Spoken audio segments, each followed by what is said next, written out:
یہ جنگ ہونے سے ایک رات پہلے ادھر سے تینوں قبیلوں کے ایک ایک سردار آئے حضور صلی اللہ علیہ وسلم کے پاس, کہا کہ ہم صلح کر لیں گے آپ سے, جنگ نہیں کریں گے, لیکن صلح اس بات پر ہوگی کہ مدینہ طیبہ کی جو کھجوریں سال بھر میں نکلتی ہیں وہ آدھی کھجوریں ہر سال پوری ہمیں دے دی جائیں گی بغیر معاوضے کے. یہ ٹیکس ہے, یہ صلح نامہ ہے. مدینے کے جتنے پھل ہیں آج پوری دنیا کھا رہی ہے. آپ جانتے نہیں ہیں مدینے کی کھجوروں کی برکت کیا ہوتی ہے, اندازہ بھی نہیں ہوگا آپ کو. میرے عزیزو, آج کے زمانے میں کہہ رہا ہوں مدینے کے باغات کی جو کھجوریں نکلتی ہیں, آپ کو پتا بھی ہے سال میں 2 کروڑ حاجی وہاں پہنچتے ہیں. 2 کروڑ تقریباً حج کے, عمرہ کے, رمضان کے, یہ سب ملا کر سال بھر میں 2 کروڑ لوگوں کا آنا جانا ہوتا ہے. اور 2 کروڑ میں سے ہر کوئی اگر 1-1 کلو بھی کھجور لے جاتا ہے تو 2 کروڑ کلو کھجور صرف مدینے سے نکلتی ہے. اور مدینے کے باغات کتنے ہیں وہ دیکھو تو آپ کو حیرت ہوگی. کہاں ہیں باغات؟ بہت نہیں ہے, ایسے نہیں ہے کہ جہاں تک دیکھو باغیچے ہیں, وہ چھوٹے چھوٹے باغیچے ہیں. کوئی 4 ایکڑ میں ہے, کوئی 6 ایکڑ میں ہے, کسی کا 10 ایکڑ میں ہے. اس طرح کے باغات ہیں. لیکن آج تک ہم نے نہیں سنا کہ سال بھر میں, رمضان میں ہو کہ حج کے موسم میں ہو, یا کبھی بھی حاجیوں کو کبھی کھجور مدینے میں کم پڑی ہو. کبھی نہیں ہوا, بلکہ ایکسٹرا ان کے پاس رہتی ہے ہمیشہ. مدینے کی کھجوروں کی جو برکت ہے وہ آپ سوچ بھی نہیں سکتے, اندازہ بھی نہیں لگا سکتے. یہ تو میں صرف اجوا کھجور کی بات کر رہا ہوں جو 2 کروڑ سے زیادہ نکلتی ہے.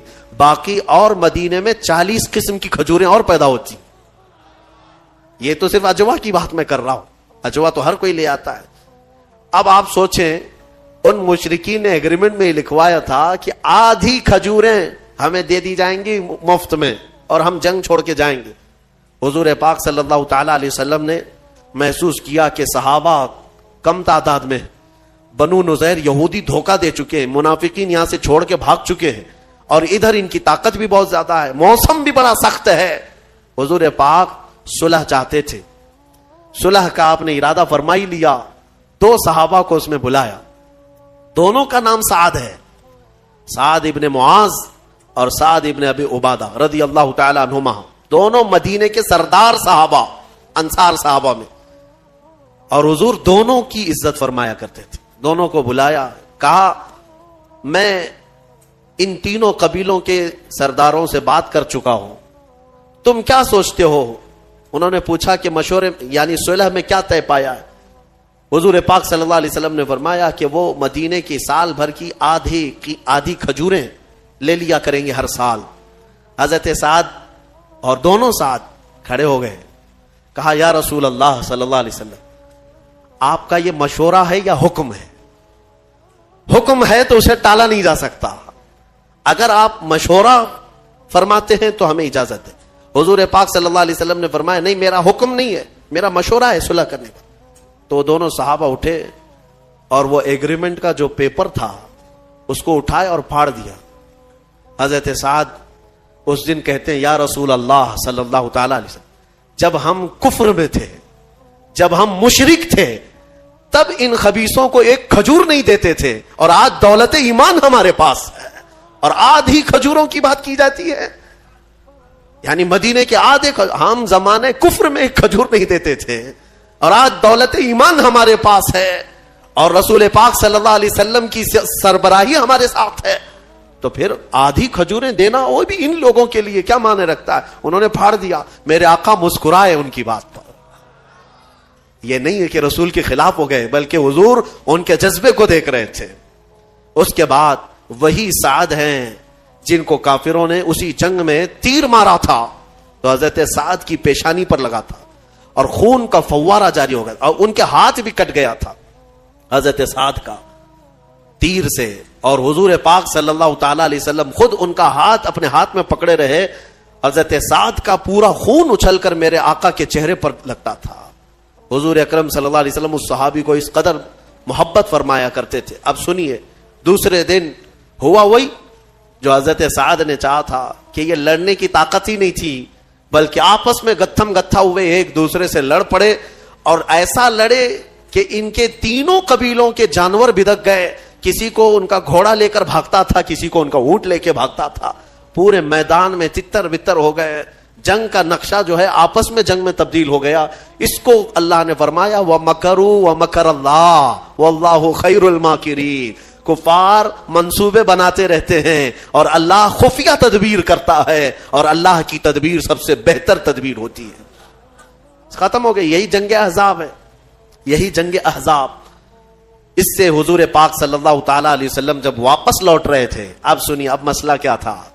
وہ تو بھاگ گئے, بہت سارا مال سب چھوڑ کر مکہ والے بھاگے. اب حضور کو مدینے واپس آنا ہے, مدینے واپس آنا ہے. بیچ راستے میں حضرت جبرائیل آئے, کہا یا رسول اللہ صلی اللہ علیہ وسلم, رب تعالیٰ کی یہ منشا ہے کہ ان مشرکین سے تو آپ نپٹ گئے, وہ بنو نذیر یہودی جو دغا کیے, دھوکہ کیے, ان کے ساتھ بھی آپ جنگ کے لیے یہیں سے نکلے. ایک جنگ ختم ہوئی ہے, ابھی مدینے پہنچے نہیں.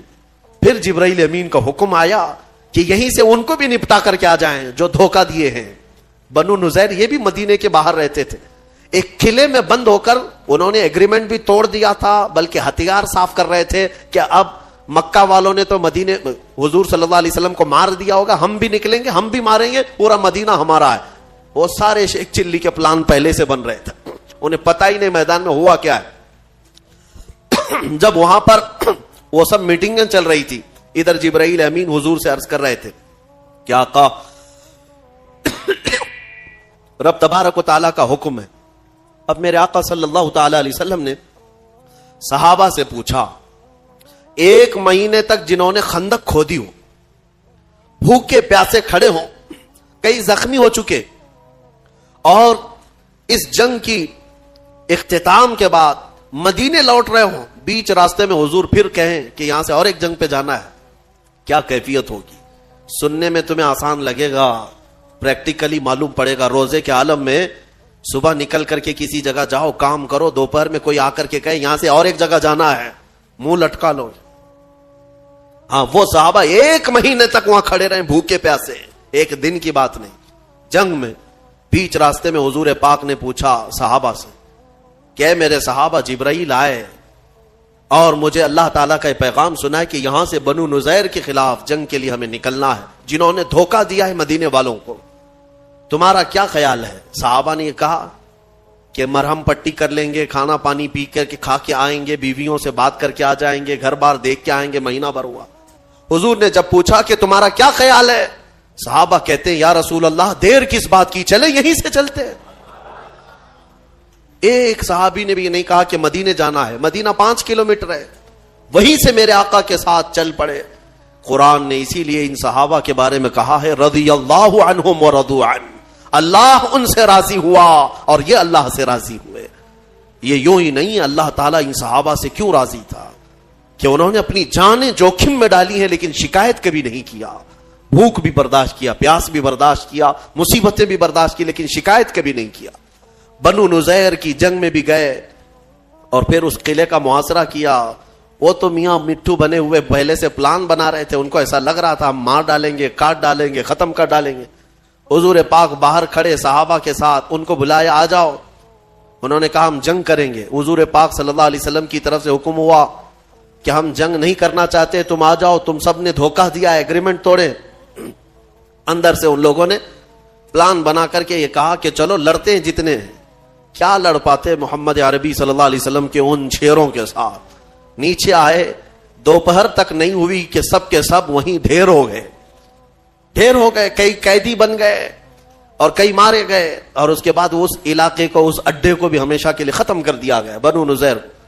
اب مدینہ طیبہ میں نبی پاک صلی اللہ تعالی علیہ وسلم کی اسی سلطنت کا اسٹیبلشمنٹ ہوا جو آج تک ہمارا مرکز اسلام ہے. حرزہ سرائیاں مدینے کو خراب کرنے کی اس وقت سے کوششیں ہوتی رہی, جنگیں یوں ہی نہیں ہوئی ہیں, وجہ تو کچھ تو رہی ہے. کوئی بھی جہاد میرے پاس لا کر کے دکھاؤ, میں اسباب بتاتا ہوں, اس کے ریزن بتاتا ہوں کہ کیوں ہوئی, تب تمہیں پتا چلے گا کہ انصاف اور حق کس کی طرف ہے. یقیناً میرے آقا صلی اللہ علیہ وسلم رحمت للعالمین ہے. ہاں وہ جنگوں کے لیے نہیں بلکہ خواہش نہیں فرماتے. خود میرے آقا نے فرمایا کہ جنگوں کی خواہش مت کرو, دشمن سے مڈ بھیڑ ہونے کی تمنا مت کرو کہ میں جاؤں گا, ماروں گا, کاٹوں گا. نہیں, تمنا مت کرنا، میرے آقا کی حدیث ہے. ہاں حضور نے پھر اس حدیث میں یہ بھی فرمایا، ہاں اگر کوئی زبردستی تمہارے سر پر سوار ہو جائے تو پھر اپنے قدم بھی پیچھے مت ہٹانا، پھر ثابت قدمی کے ساتھ جمے رہنا، کیونکہ اللہ تبارک و تعالیٰ نے ہمیں بھی قوت عطا فرمائی ہے، طاقت ہمیں بھی عطا فرمائی ہے. اسی لیے میں آج یہ کہتا ہوں میرے عزیزوں، آج کچھ برساتی کیڑے نکلے ہوئے ہیں گلی کوچوں میں اور دنگائی جو فساد مچا کر، مجھے ہنسی بھی آتی ہے اور حیرت بھی ہوتی ہے کہ کچھ لوگ اپنے اپنے شکتی پردرشن کے لیے تلواریں لہرا کر کے دکھا رہے ہیں مسجدوں کے باہر، چھریاں، چاقو، تلواریں. کیا اب یہ جلوس تلواروں کا ہونے لگ گیا؟ مجھے حیرت ہوتی ہے کہ یہ آج اس طرح سے کیوں پرمیشن دی جا رہی، کیوں اجازت دی جا رہی ہے، وہی بہتر جانے. لیکن میں ایک جملہ ضرور کہنا چاہوں گا، ان تمام کیڑوں سے جو ابھی ابھی برسات میں پیدا ہوئے ہیں، تلواریں تم ان کو دکھا رہے ہو جو 1400 سال سے کربلا سنتے آ رہے ہیں. 1400 سال سے جو کربلا سنتے آ رہے ہیں ان کے سامنے تم یہ ساری چیزیں لہرا رہے ہو. ہم خواہش نہیں رکھتے جنگ کرنے کی، ہم اپنے ملک عزیز کے امن کو خراب ہونے نہیں دینا چاہتے. ہم یہاں پر اس ملک کی فضا کو مقدر اور برباد ہونے نہیں دینا چاہتے. الحمدللہ یہاں کی مٹی سے ہمیں محبت ہے، امن و امان قائم رکھنے کی ہم بھرپور کوششیں کرتے ہیں. لیکن جن کیڑوں کو آج یہ پرمیشن دی گئی ہے، اجازت دی گئی ہے ماحول خراب کرنے کی، میں ان حکومت پر بیٹھے ہوئے، تخت پر بیٹھے ہوئے لوگوں کو بھی تنبیہ کرنا چاہتا ہوں. اگر تم یہ سمجھتے ہو کہ ان کے لڑنے سے صرف تمہاری سیٹیں گرم ہوں گی، کرسیاں رہیں گی، ایک دن آئے گا یہ آگ لگے گی تو کرسی بھی جلے گی. ہاں آگ لگے گی تو کرسیاں بھی جلیں گی. اسی لیے کوشش یہ کرو کہ امن خراب نہ ہونے پائے. ساری کمیونٹیاں جس طرح یہاں پر امن کے ساتھ، عزت کے ساتھ رہتی تھی، سب عزت کے ساتھ رہے. سارے امن کے پیغامات ہمیں ہی سنانے کے لیے کہا جا رہا ہے کہ مسلمانوں کو تنبیہ کرو، مسلمانوں کو سمجھاؤ. سمجھا کر کے تو تھک گئے. ہم مسلمانوں کو اخلاق ہی کی تو باتیں کر رہے ہیں آج تک. ہم نے کب ان کے ہاتھوں میں تلوار دیا ہے، کب ان کے ہاتھوں میں بندوقیں دی ہیں؟ لیکن باضابطہ ایک جماعت ایسی ہے جو پورے ہندوستان میں اپنے نوجوانوں کے ذہنوں میں زہر گھول رہی ہے مسلمانوں کے خلاف، اس طرح سے کہ انہیں تلواریں اٹھانے کا اور انہیں بندوق اٹھانے کا اور انہیں ہتھیار اٹھانے کا بار بار اکساؤ والا بیان اور بھڑکاؤ بیان یہ دے دے کر کے انہیں پریپیئر کیا جا رہا ہے، تیار کیا جا رہا ہے. کیا یہ ہماری آنکھوں سے چھپا ہوا ہے؟ آج سب دیکھ رہے ہیں سوشل میڈیا پر، بلکہ میں سمجھتا ہوں ڈپارٹمنٹ بھی دیکھ رہی ہوگی، حکومت بھی دیکھ رہی ہوگی، سارے لوگ دیکھ رہے ہیں. لیکن جن لوگوں نے آنکھیں میچ رکھی ہیں آج کل پھر اچانک کھولنا پڑ جائے گا آنکھیں. اس لیے ماحول خراب کرنا یہ اچھی چیز نہیں ہے. اسی لیے جو اس نے کہا ہے وہ سچ کہا ہے، لگے گی آگ تو آئیں گے مکان کئی زد میں. یہاں ہمارا ہی مکان تھوڑی نہ ہے، سب کے مکان جلیں گے. پھر اللہ تبارک و تعالی امن برقرار رکھنے کی ہمیں توفیق عطا فرمائے. میں نے سورہ احزاب اور جو آپ کو سورہ روم کے متعلق جو عرض کیا، اخیر میں صرف اتنی بات بتاؤں گا. آج ہم نے جو پارہ تلاوت کیا اس میں میرے آقا صلی اللہ تعالی علیہ وسلم کی عظمت شان میرے مولا نے بیان کی ہے. اللہ فرماتا ہے ما کان محمد ابا احد من رجالکم ولکن رسول اللہ وخاتم النبیین. محمد تم میں سے کسی مرد کے باپ نہیں بلکہ وہ اللہ کے رسول ہے اور خاتم النبیین ہیں، نبیوں میں سب سے اخیر آنے والے ہیں. اور اللہ تعالیٰ نے ان کی عظمت شان میں یہ فرمایا انا ارسلناک شاہدا ومبشرا ونذیرا. اے محبوب ہم نے آپ کو گواہ بنا کر بھیجا ہے، ہم نے آپ کو گواہ بنا کر بھیجا ہے اور خوشخبری دینے والا اور ڈر سنانے والا اور اللہ کی طرف دعوت دینے والا بنا کر آپ کو بھیجا ہے. وسراجا منیرا اور روشن چمکتا ہوا چراغ بنا کر کے بھیجا ہے. اللہ خود فرما رہا ہے اپنے نبی کے بارے میں، اللہ نے اپنے رسول کو کیا بنا کر بھیجا ہے؟ سراجم منیرا کا مطلب ایک ترجمے میں یہ فرمایا گیا ہے کہ اجالا والا سورج بنا کر کے بھیجا ہے. سراج سورج کو، چراغ کو کہتے ہیں، لیکن یہاں پر چراغ نہیں سورج بنا کر کے بھیجا ہے. اسی لیے ہم اپنے نبی پاک صلی اللہ تعالی علیہ وسلم کے بارے میں یہ موقف رکھتے ہیں کہ نبی اکرم صلی اللہ تعالی علیہ وسلم ہے مدینے میں لیکن ان کی چمک ہر علاقے میں موجود ہے، پوری دنیا میں ان کی چمک ہے. جب سورج ایک جگہ طلوع ہوتا ہے ہر جگہ نظر آتا ہے تو مدینے کا سورج بھی ہوگا اپنی قبر انور میں آرام فرما، لیکن ہر مومن کے دل میں بھی ہے اور ہر عاشق کی آنکھوں میں بھی ہے، ہر جگہ پر موجود ہے. وہ حاضر و ناظر ہے. ہمارا عقیدہ ہے نا حضور پاک صلی اللہ علیہ وسلم حاضر بھی ہیں ناظر بھی. حاضر و ناظر کا مطلب کیا ہے؟ حاضر کا مطلب موجود، ناظر کا مطلب دیکھنے والا. وہ ایک ہی لفظ سے سمجھ میں آ جاتا ہے. اللہ فرماتا ہے اے محبوب ہم نے آپ کو گواہ بنا کر بھیجا ہے. گواہ کون ہوتا ہے؟ گواہ کس کو کہتے ہیں پتا ہے نا؟ مثال میں آپ کو بتاتا ہوں, اگر یہاں ایکسیڈنٹ ہو گیا یا کچھ ایسا حادثہ ہو گیا اور اس وقت آپ کورٹ میں پیش کیے گئے پولیس کی طرف سے, جج آپ سے سب سے پہلا جو سوال کرتا ہے وہ کیا ہے؟ کیا تو حادثے کے وقت موجود تھا؟ اگر آپ کہیں گے نہیں تھا تو کیا تمہاری گواہی تم کو وٹنس بنایا جا سکتا ہے, ساکشی ہو سکتے ہو؟ نہیں. جج کہے گا وہاں نہیں تھے تو پھر یہاں کیوں آئے؟ دوسرا سوال جج کا یہی ہوتا ہے جب یہ حادثہ ہوا کیا تو اپنی آنکھوں سے دیکھا ہے؟ آئی وٹنس اس کو کہتے ہیں. گواہ کا اس جگہ پر ہونا بھی ضروری ہے اور دیکھنا بھی ضروری ہے, تب جا کر کے اس کی گواہی قبول ہوگی. اب حضور گواہ ہیں تو کس کے گواہ ہیں؟ تفسیر میں فرمایا گیا پوری امتوں کے حضور گواہ بنا کر اٹھائے جائیں گے. قیامت کے دن حضور صرف اپنی امت نہیں, ساری امتیں جو اب تک آئیں سب کے گواہ بن کر کے تشریف لائیں گے.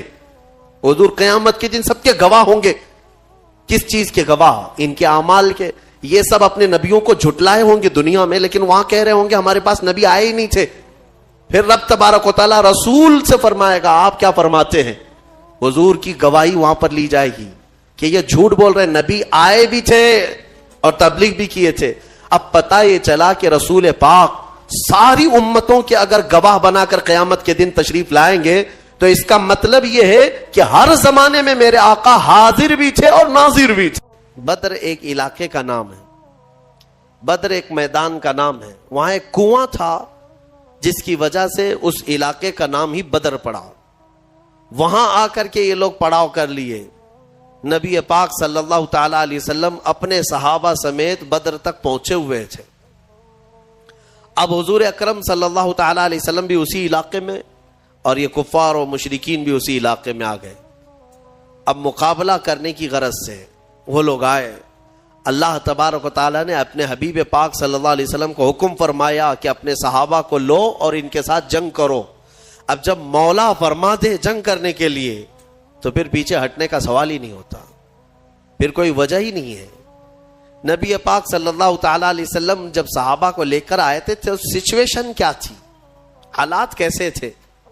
ایسے حالات تھے کہ پورے 313 صحابہ کے اندر مشکل سے چند تلواریں تھیں, 7-8 گھوڑے تھے, 1-2 سواریاں تھیں, بس باقی سب پاپیادہ پیدل تھے. اکثر کے پاس تلواریں نہیں, اکثر کے پاس جو تلواریں ہیں, کچھ کے پاس جو تلواریں ہیں وہ ایسی ہیں کہ سبزی بھی نہیں کاٹی جاتی, کند ہو چکی تھی, زنگ لگی ہوئی ہیں. تو بہرحال ان کی مفلسی کا زمانہ تھا, غربت تھی اور کھانے پینے کے لیے ان کے پاس کچھ نہیں تھا. اب دیکھیں صحابہ اکرام حضور صلی اللہ تعالی علیہ وسلم کے پاس جب تھے تو وہ علاقہ ریت کا تھا. حضور جس جگہ رکے تھے وہ پوری ریت کی زمین, اور ریت کی زمین پر چلنا مشکل ہو جاتا ہے, پاؤں اندر دھسنے لگتے ہیں. صحابہ کو ریتیلی زمین ملی اور مشرکین جہاں پڑاؤ کیے وہ مٹی کی زمین تھی, مٹی ہے تو مٹی پر پاؤں جمتے ہیں. تو اس بات کی خوشی پہ وہ ناچ رہے تھے کل جب جنگ ہوگی تو ان کے پاؤں اکھڑ جائیں گے, چل ہی نہیں پائیں گے میدان میں, اور مشرکین پورے میدان میں جمے رہیں گے مٹی کی. اب بہت ساری چیزیں انہی کی حمایت میں نظر آتی ہیں, حالات ایسے لگتے ہیں کہ ساری فتح ان کی ہوگی. وقت سے پہلے ایسا محسوس ہوتا ہے جب طاغوتی طاقتیں سامنے آتی ہیں تو اکثر ایسا لگتا ہے کہ سارا اب ان کے ہی پاس ہے, ہمارا کیا ہونے والا ہے. اب میں آپ کو مقابلے کے اعتبار سے بتاؤں, ادھر 313 نہتے ہیں, ساز و سامان نہیں, سواریاں نہیں, بدلے میں مقابل میں 1000 سے زیادہ سب کے سب ہتھیار سے لیس ٹرینڈ پہلوان ان کے پاس, ہاتھی گھوڑے اونٹ سواریاں ان کے پاس, بلکہ ان کے کھانے کے لیے پورے اونٹ ذبح ہو رہے تھے رات کو.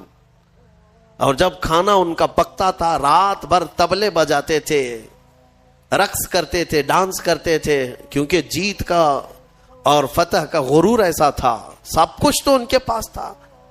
اب صحابہ جو دیکھ رہے تھے تو انسانی فطرت کا تقاضا ہے نا کہ سامنے بڑی طاقت کو دیکھ کر کے کیا محسوس کریں گے آپ؟ صحابہ کرام رضوان اللہ تعالی علیہم اجمعین حضور صلی اللہ تعالی علیہ وسلم کے پاس آئے، کہا یا رسول اللہ صلی اللہ علیہ وسلم کیا جنگ فرض ہو گئی؟ حضور نے فرمایا ہاں. اب نبی اکرم صلی اللہ تعالی علیہ وسلم نے صحابہ کے چہرے کو دیکھا اور سب کو جمع کیا. رات کو ایک خطبہ دیا حضور نے. خطبے میں کیا فرماتے